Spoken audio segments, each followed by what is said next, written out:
เพลงนี้จะเป็นเพลงอำลานะคะทุกท่านหลังจากจบเพลงนี้เราก็จะแยกย้ายเลยขอถือโอกาสตรงนี้ขอบพระคุณทุกท่านที่มาร่วมงานนะคะแล้วก็ขอบคุณทาง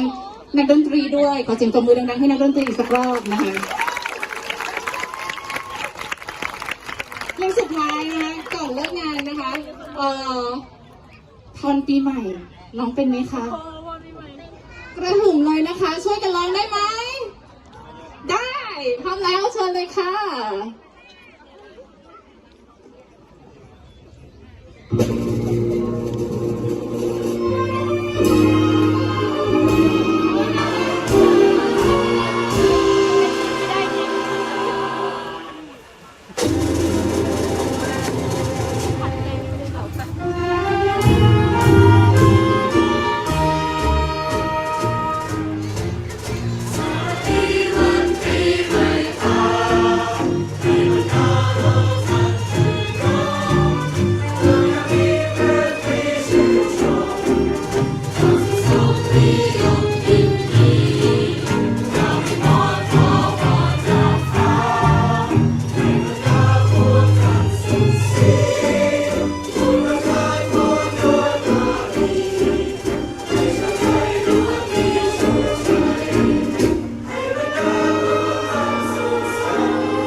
ขอเสียงปรบมือนะคะครั้งสุดท้ายให้กับนักดนตรีและทีมงานทุกท่านค่ะ